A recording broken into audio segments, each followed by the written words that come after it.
स्वामी जी, दिल का दुश्मन तो हाई बीपी भी है। हाइपरटेंशन से भी दिल ही नहीं बल्कि दिमाग को भी नुकसान पहुंचता है, क्योंकि ये ब्रेन स्ट्रोक की वजह बन जाता है। तो दिल दिमाग पर बीपी का हमला ना हो, इसके लिए बीपी का भी काबू में रहना बड़ा ज़रूरी है। तो इसके लिए जो यौगिक और आयुर्वेदिक उपाय हैं, ज़रा वो भी बताएं। तो देखो, जिनको बीपी है उनको ये शीर्षासन नहीं करना।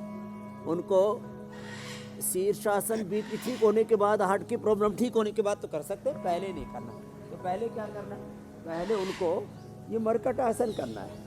और बीपी के लिए बहुत अच्छा है, चाहे बीपी किसी को भी हो, किसी की बीवी को भी बीपी हो जाए ना, तो फिर वो हस्बैंड का बीपी बढ़ा देती है। इतनी जो है वो एकदम आक्रामक हो जाती है। स्वामी जी, तो हस्बैंड को भी अगर किसी हो का जाए भी तो। बीपी बढ़ा हुआ हो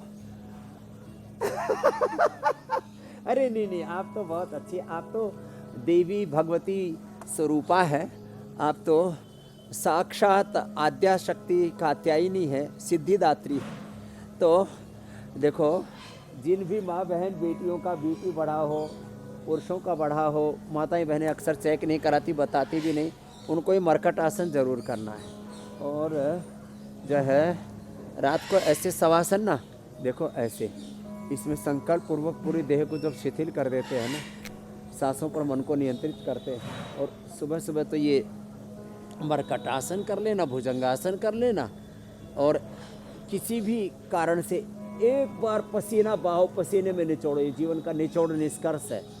और मुक्तावटी या बीपी ग्रिड साथ में ले लेते हैं। ये पवन मुक्तासन, और बैठ करके ये शशकासन बड़ा अच्छा है।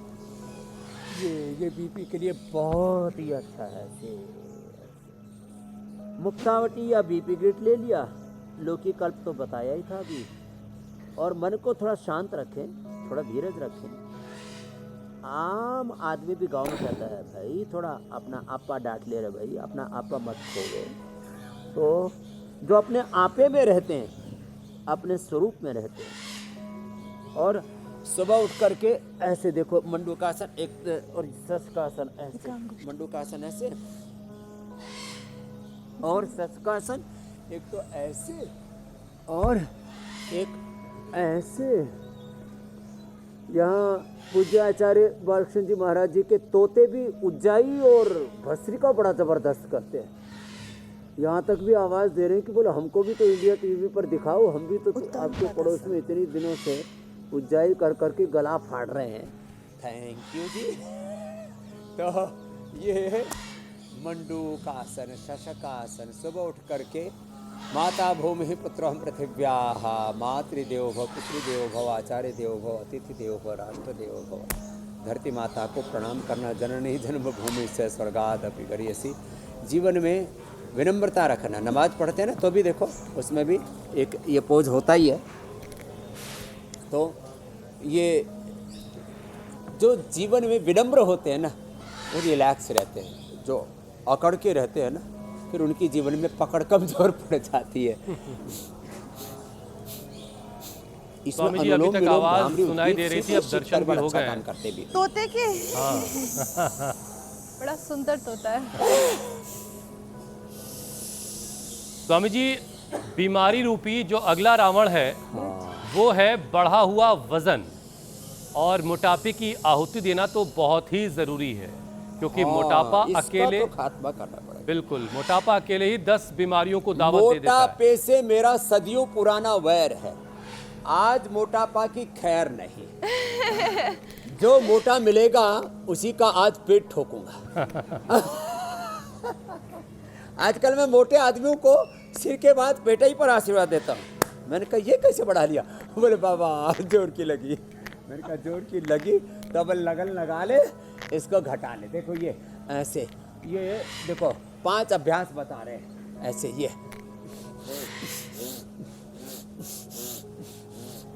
एक, फिर ये 2, और मेदो हरबटी, वेट गो, और अश्वगंधा के पत्ते। अश्वगंधा के पत्ते तो हमने थोक में खिलाए लोगों को। अश्वगंधा का रूट जो है वजन बढ़ाता है, अश्वगंधा का जो पत्ता है वजन घटाता है। गर्म पानी, फिर उसमें गोधन अर्क, फिर उसमें आंवला, एलोवेरा, गिलोय पिला देते हैं। और नींबू पानी और फिर नारियल के पानी पर और फ्रूट्स पर और शाक सब्जियों पर ही उपवास कराते हैं 2 और ये 3 करके ऐसे।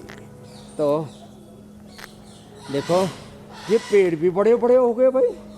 ये छोटा सा पेड़ था जो सामने देख रहा था, अभी घड़ी दिनों के बाद याद आया ये तो। अरे इतने बड़े बड़े हो गए।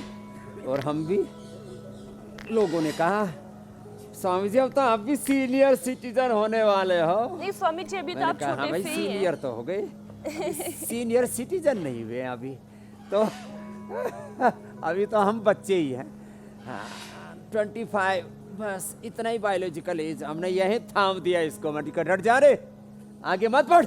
हाँ ऐसे अपने आयु को भी हमने ऑर्डर कर दिया।